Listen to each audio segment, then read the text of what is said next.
36,000 ప్రతి అర్హత కలిగినటువంటి బాలికకు 36,000 రూపాయలు ఇవాళ రాష్ట్రంలో అప్పుపడినటువంటి వ్యక్తి నారా చంద్రబాబు నాయుడు గారు ఎగ్గొట్టేటువంటి ప్రయత్నం చేస్తున్నాడు. This is also cheating. ఈ చీటింగ్ అని అడిగితే దానికి మాత్రం సమాధానం చెప్పరు. అంతేకాదు నిరుద్యోగ భృతి 3,000 ఇస్తా ఉన్నారు. ఏడాదికి ఎంత ఇవ్వాలి? ఒక్కొక్కరికి 36,000 రూపాయలు ఇవ్వాలి. గత ఏడాది ఇవ్వలేదు. ఈ ఏడాది కూడా కేటాయింపులు బడ్జెట్లో లేనే లేవు. అంటే ఈ ఏడాది కూడా ఎగ్గొట్టేటటువంటి కార్యక్రమాన్ని తీసుకున్నారు. అంటే ఒక్కొక్క నిరుద్యోగికి 52,000 బాకీ పడ్డాడు. ఇది మోసం కాదని అడుగుతా ఉన్నా. ఏమండి చంద్రబాబు నాయుడు గారు, ఏమండి కూటమిలో ఉన్నటువంటి ముఖ్యులు నారా లోకేష్ గారు, మంత్రి గారు, నేను అడుగుతా ఉన్నా, దిస్ ఈజ్ నాట్ చీటింగ్ అని అడుగుతా ఉన్నా. ఇలా మీరు మోసం చేసేటటువంటి కార్యక్రమం చేస్తున్నారు. ఇక తల్లికి వందనం గురించి చెప్పాల్సిన అవసరమే లేదు.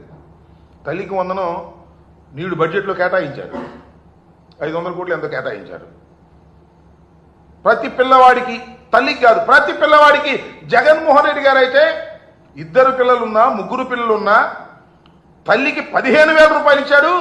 మేము రానిండి అధికారంలోకి ఎంతమంది పిల్లలుంటే అంతమందికి అన్ని 15,000. ఒక 15,000, 2 ఉంటే 30,000, 4 ఉంటే 45, 3 ఉంటే 45,000, ఇంకా ఉంటే ఇంకా అవసరమైతే పిల్లల్ని కనండి నేను ఇస్తానని చంద్రబాబు నాయుడు గారు చెప్పారు. ఈ దుంపది అదే నాకు అర్థం కాల. మరి వచ్చి సంవత్సరం అవుతుంది, జీవో ఇచ్చాడు, కేటాయించాడు, కానీ డబ్బులు ఇవ్వాలి. చీటింగ్ కాదని అంటున్నా. ఇవాళ మళ్ళా చంద్రబాబు నాయుడు గారు ఇవాళ బడ్జెట్లో పెట్టాడు. ఎంత పెట్టాడండి? 8,278 కోట్లు పెట్టాడు. ఇస్తాడో ఎవడో, పోయినసారి పెట్టాడు ఎగ్గొట్టాడు, ఈసారి ఇస్తాడో ఎవడో తెలియదు. 8,278 కోట్లు పెట్టాడు. అసలు కావాల్సింది ఎంత లెక్క చూస్తే? లెక్కలన్నీ కూడా ప్రభుత్వం దగ్గర ఉన్నాయి, ప్రజలకు అందరికీ తెలుసు. 13,050 కోట్ల రూపాయలు ఇవ్వవలసినటువంటి అమ్మఒడికి, అదే వందనం, తల్లికి వందనం, వాళ్ళ పేరులో తల్లికి వందనానికి 8,278 కోట్లు పెట్టాడు. అవి కూడా ఇస్తాడో ఇవ్వడో తెలియదు. గత సంవత్సరం ఒక్కొక్కరికి పిల్లకి 15,000 రూపాయలు బాకీ పడ్డాడు.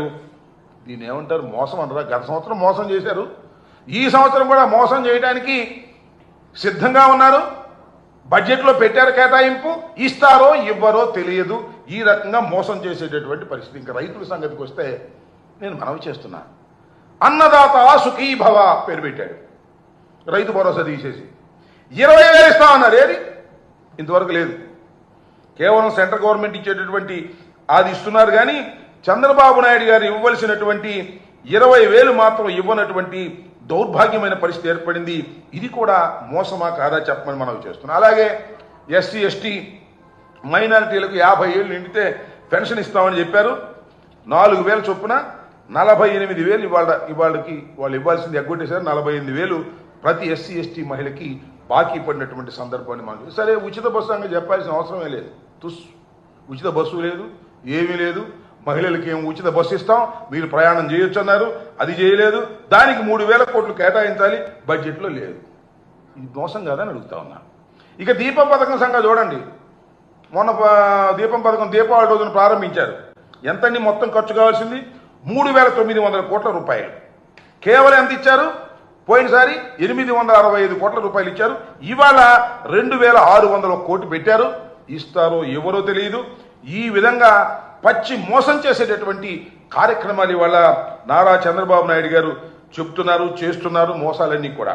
అంతేకాదు, ఎన్నికలు కూడా రాకముందు వైఎస్ఆర్ కాంగ్రెస్ పార్టీ అధికారంలో ఉన్నప్పుడు 66 లక్షల మందికి పెన్షన్ ఇచ్చాం.